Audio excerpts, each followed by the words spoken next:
Allahu min adabihi ya dzalikal yaum. Apabila udzina, dikumandangkan adzan, fi qaryatin, pada satu wilayah, amanahullahu min adabihi dzalikal yauma, maka Allah akan lindungi penduduk kampung tersebut dari adabnya, adab Allah dzalikal yauma, pada hari itu. Apabila dikumandangkan adzan, ya adzan kapan aja lah, mau isya kayak subuh, maghrib, dikumandangkan adzan di satu wilayah, maka Allah akan jamin perlindungan terhadap penduduk kampung tersebut dari adab Allah pada hari itu. Itu di kitab Faidul Qadir, syarah dari kitab Jami' As-Shaghir, itu pengarang menulis satu kisah yang Sungai Dajlah. Ini lelaki yang satu bilang sama temannya, kemarin malam saya diperintahkan oleh Allah. Ternyata kedua laki-laki ini malaikat ya, yang sedang hadir dalam mimpi sang wali nih di Baghdad. Saya dapat perintah dari Allah untuk membuat Sungai Dajlah ini meluap dan membanjiri kota Baghdad.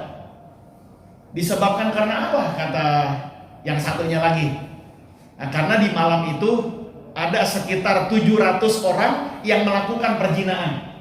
Ya mungkin malam tahun baru kali ya. Malam tahun baru. Diobral murah ada tuh onderdilnya. Diobral murah. Ada 700 kasus perzinaan yang terjadi di kota Baghdad. Allah marah, perintahkan saya untuk meluapkan air di Sungai Dajlah, ya untuk menggenangi seluruh penduduk di kota Baghdad, ngebanjirin. Ya.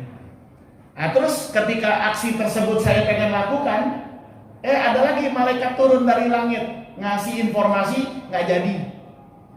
Kenapa nggak jadi? Karena adzan subuh yang berkumandang dari berbagai macam menara masjid yang ada di Baghdad. Gara-gara dikumandangkan adzan subuh, adzan ditunda oleh Allah. Ini kalau bukan disebabkan karena adzan, jadi nih ya kota Baghdad bakalan kebanjiran. Tapi Allah perintahkan untuk menundanya disebabkan karena ramainya dari menara masjid di Baghdad yang mengumandangkan adzan. Jadi ternyata dari kisah ini tukang adzan punya potensi besar untuk memberikan perlindungan keamanan kepada wilayah. Ya. Ketika Allah marah melihat kemaksiatan dan ingin mengadab mereka, Allah amarahnya reda disebabkan karena kumandang adzan. Ini kalau kita pahami cerita begini, tukang adzan dapat gaji harusnya.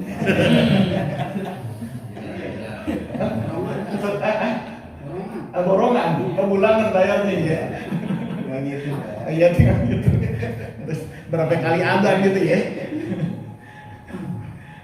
Karena walau bagaimanapun muadzin itu membawa jasa melakukan jasa yang besar ya, di dalam memberikan keamanan dan perlindungan kepada penduduk negeri.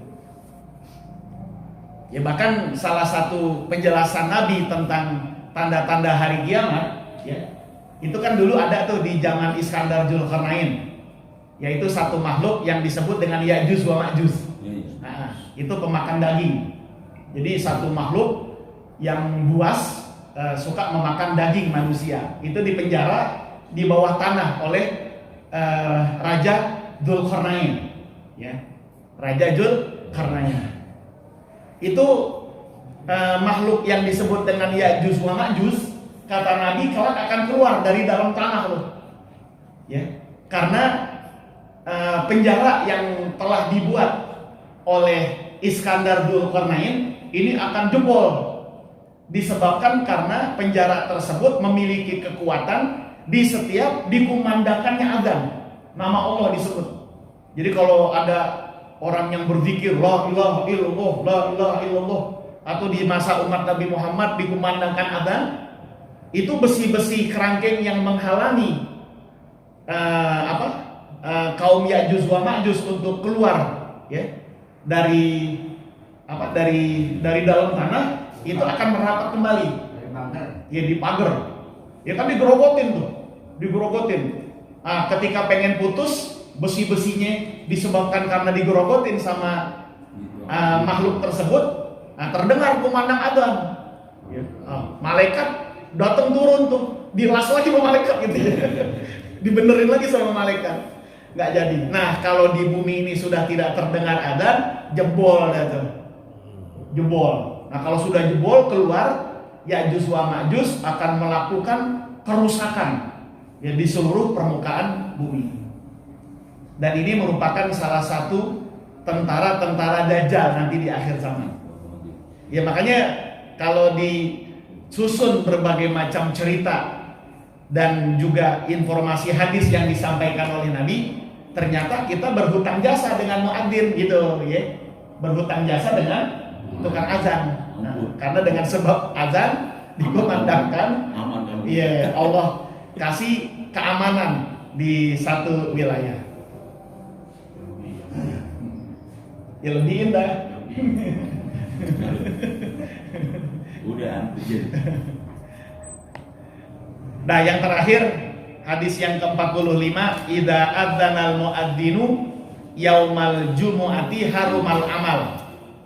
Apabila muadzin sudah adzana mengumandangkan adzan kapan? Pada hari Jumat, harumal amal, maka kerja jadi haram hukumnya. Ya, melakukan transaksi perdagangan jual beli hukumnya jadi apa? Jadi haram. Kalau adzan sudah dikumandangkan. Jadi ukuran mulai haramnya itu apabila adzan Jumat sudah mulai dikumandangkan. Ya. Pokoknya kalau belum kumandang adzan itu masih boleh ngorder Grab, kita masih boleh nerima. Nah, tapi kalau dia adzan udah nggak boleh dah. Nah, karena apapun yang dilakukan oleh seorang pada saat adzan Jumat dikumandangkan jadi terhukum haram. Di warung tutup dah tuh ya. Warung tutup kalau Jumatan. Tapi terkadang kagak mau rugi nih, bininya suruh jaga. Gantian, bapak mau Jumatan dulu gitu. Nanti kebuka lagi repot. Ya atur aja dah, yang penting jangan kita yang jaga. Karena kita kena kewajiban untuk melaksanakan sholat Jumat. Nah, jadi ukuran haramnya itu apabila dikumandangkan adzan. Kalau belum adzan, belum haram. Tapi kalau sudah dikumandangkan adzan, itu sudah batas haram kita melakukan transaksi apapun.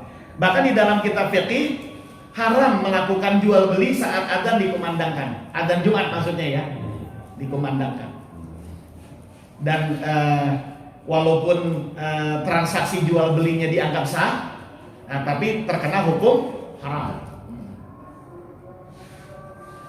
Hadirin yang dirahmati Allah, kami